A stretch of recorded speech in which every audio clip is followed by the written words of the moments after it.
The unsurpassed, penetrating and perfect truth is seldom met with, even in 100,000 myriad kalpas.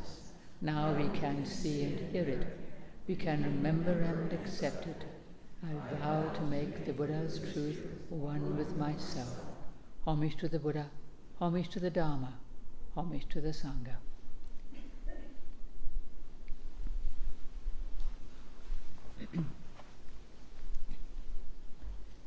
People attribute all kinds of quotes to the Buddha, and some of them he's never heard of.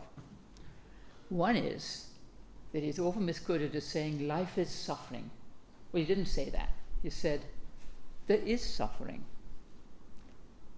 It's not that everything is awful, it's that everything is subject to suffering or stress. Dukkha can be suffering or could be stress. I think stress is quite good because it comprises a whole lot more than just agony, just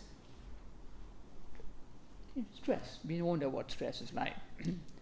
And he also said that suffering is caused by craving, by wanting things a certain way, and by clinging to things. That's what really causes the problem.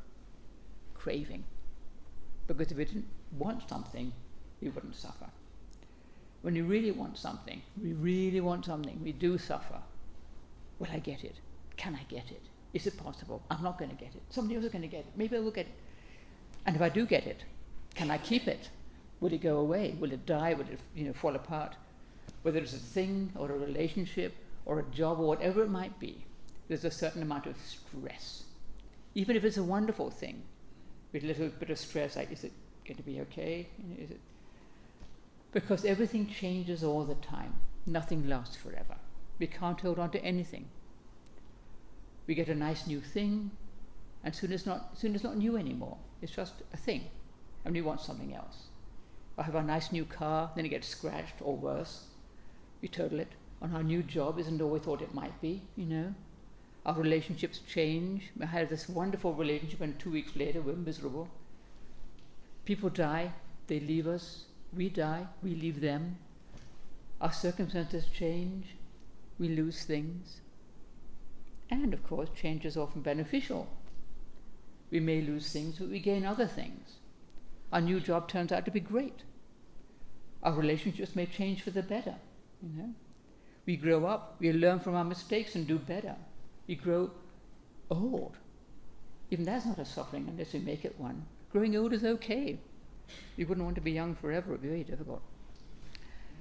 And the suffering comes when we cling to things, wanting things not to change. Because you can't hold on to anything forever, no matter what it is. And the more we cling, the more we suffer. The more we say, this will make me happy, or it has to make me happy, then the more we suffer about it. Or we're anxious. Is it going to go away or not? Grief. You could say grief is a clinging, but it's normal, it's natural, and you have to just let it come and abide and go. You can't cling on to grief, or you can, but it's not very helpful. But you don't want to push it away and say, no, I'm fine, it's all okay. You have to just let it come through, like anything else. Let it come, let it be there, let it go when it's time for it to go. Don't cling on, don't push it away, like anything else. And of course, it's not just things or relationships that we cling to. We cling to our memories, our past successes, our past mistakes, our disasters, the harm we might have caused, or the harm it might have been done to us, our regrets, our failures, all those things. Old hurts and grievances. We might keep going back to them and keeping them alive, But it's not very smart. It's a suffering. We cling to our opinions, our likes and dislikes, our view of ourselves. I'm this kind of person. I have these views, these tastes. I'm a competent person, a good and kind person, a beautiful person, a young person, or I'm a rather stupid person, I'm not very competent, I'm pretty bad at things, nobody likes me, not a lovable person, I'm not really good or kind, All these things are just our view of ourself. And we can cling on or not. We can see it and maybe let it go, to see it arise. Oh, there it is again. There's my old view of myself. Yes, the dumb old me, I've been here before. Maybe I'm not as dumb as I think I am. Maybe I'm not as kind as I thought I was, Just our view of ourselves is just a little trap, actually. Views about ourselves. And we do tend to cling on to them. This is me. This is what I'm like. It's hard to let them go, We've perfected our views over our whole life, got them all nice and shiny and polished. Hard to let them go. Because they're based on our experiences, the ways we've been treated, the ways we've treated other people, our history, all that stuff. Our views and opinions about ourselves, about other people, other things, we cling on tightly, we identify with them, our views. I'm a person who thinks like this. I like these things, I don't like those things. I like nice people who think like me. And I don't like those people who think differently from me, And if I didn't have these views, what would I be? Who would I be? I am my views. I am my history, my career, my relationships, my past successes, my failures and all that. How I'm seen by other people. We identify with all these things and we cling on to them. Well, our basic meditation practice is the practice of letting go, and that really helps with all this stuff. We try to sit still and let our thoughts arise, abide, and pass away as we want to, or just come through, just to sit still beneath them and let those thoughts just go through, and not to identify with them, not to cling on to them, or feed them. I got those anger arising, therefore I'm an angry person. We kind of put a rubber stamp on us. I'm an angry person. Bang. But actually, it's just an angry thought that comes through. I don't have to act on it. I don't have to hit somebody or yell at them. Just have an angry thought. Whether it's in meditation or whether in normal life, daily life, to let these thoughts just come through, come and go. Easy to say, hard to do. Because when we try to let go of something, it doesn't mean it just goes away. But they don't have so much power over us. When we recognize, there's my angry thought. I'm really upset about this. We recognize that. It can be hard to sit still in the midst of it if we're really upset.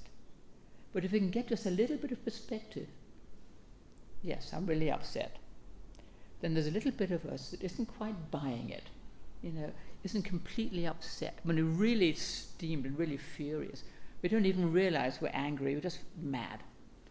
But if we can just have that little perspective, I'm really upset, I'm really angry, I'm afraid, or whatever it might be, there's that little bit of us that isn't completely drowning in the thing.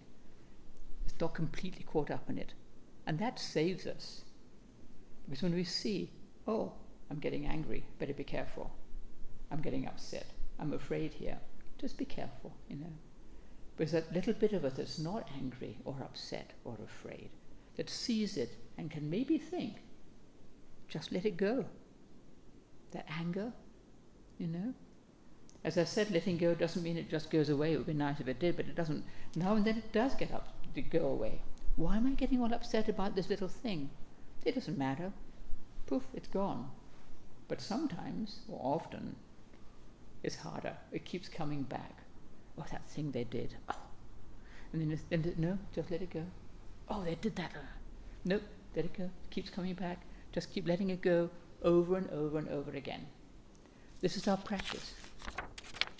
Letting go of thoughts, feelings, memories, plans, speculations, just seeing them and letting them come and go, watching what our mind does.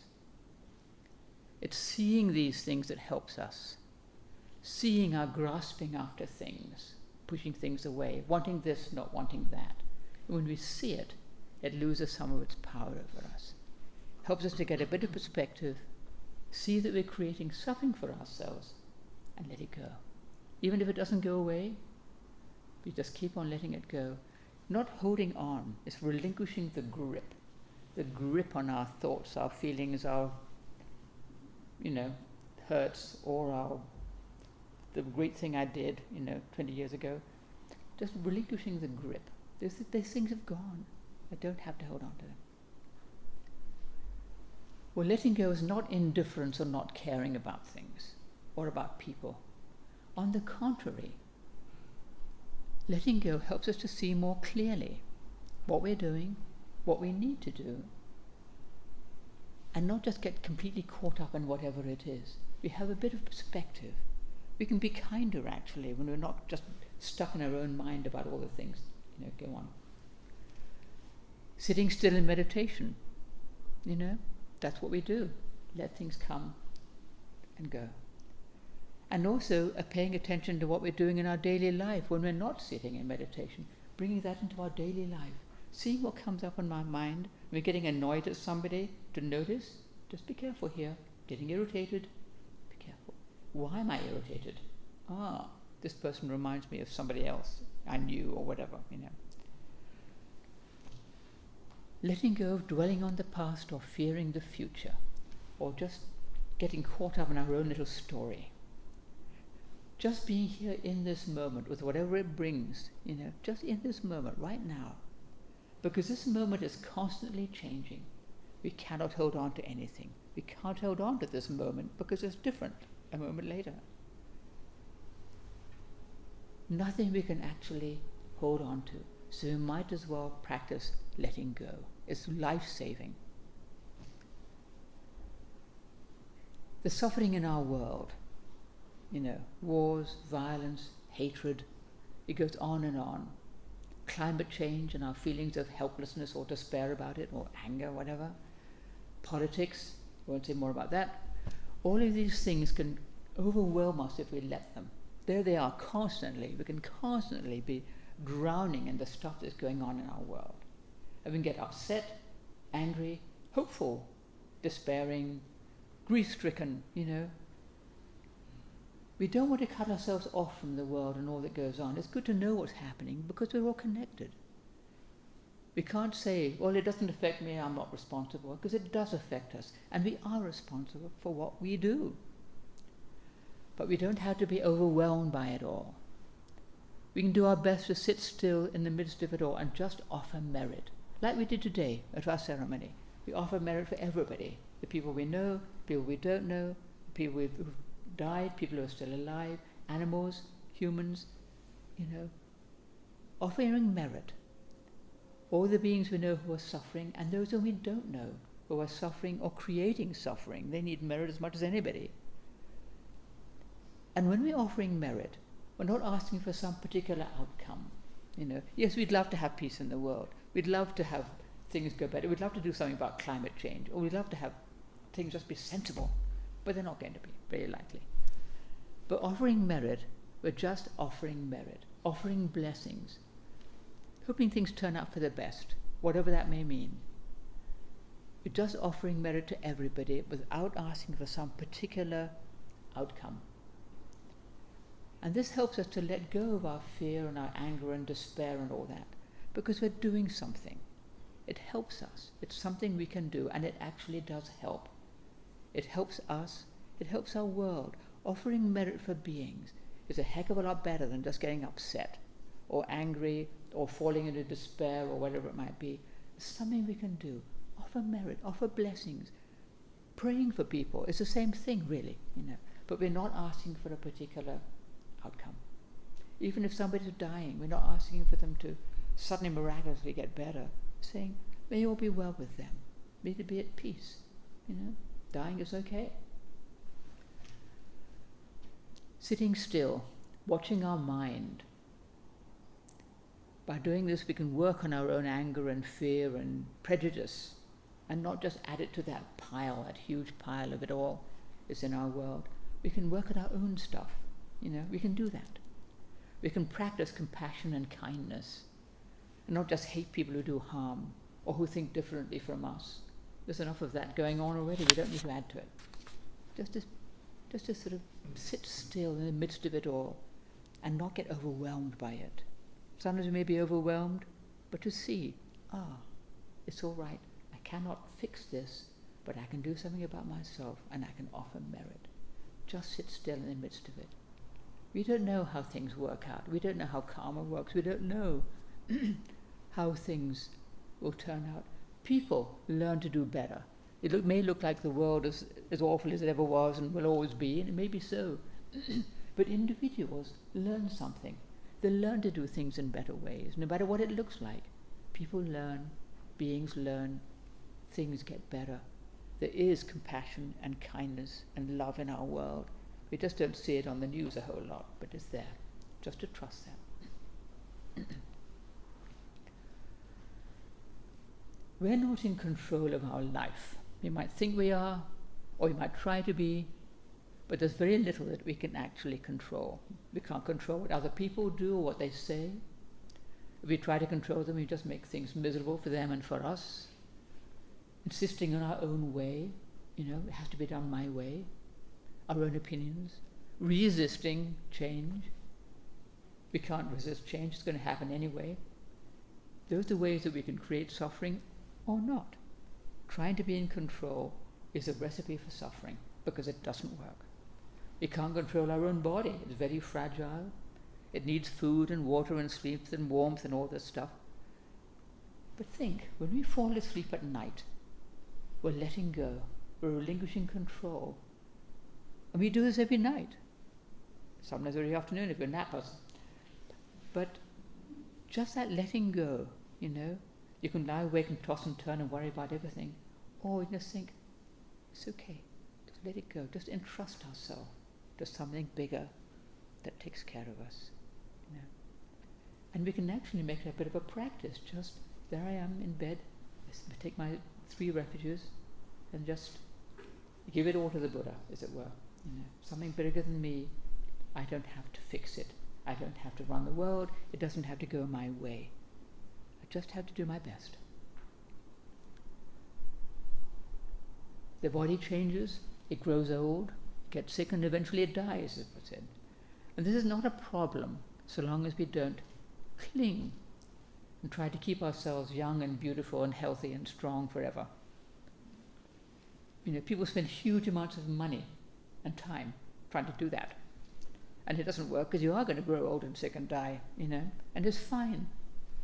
We wouldn't want to live forever or, see all our friends get old and die and we are still young. There's a movie about that, The Age of Adeline. It's quite good. This poor woman has a car accident and then she doesn't age. And her daughter is an old woman and she's still looking young and her friends are all dying off. And then finally she has another accident and that changes and she starts to get old and she finds a grey hair and thinks, thank goodness, now I can get old. It's really quite good, Anyway, when we let go of trying to be in control, we allow space for something greater to be in charge. Buddha nature, the flow of life that goes on, regardless of anything we might think or do. We can't stop it, we can't change it, we can't control it, but we can try to live in harmony with it. Do our best to live in harmony with our true nature, Buddha nature, which is that flow of life. We're all part of it, we're not separate in any way.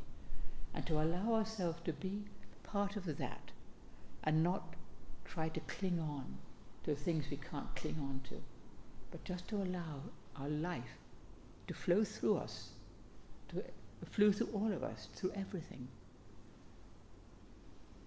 To practice letting go in all the many ways, to keep to the precepts as best we can, letting go of all the thoughts and feelings that pass through our minds and allow space for that great thing to be there,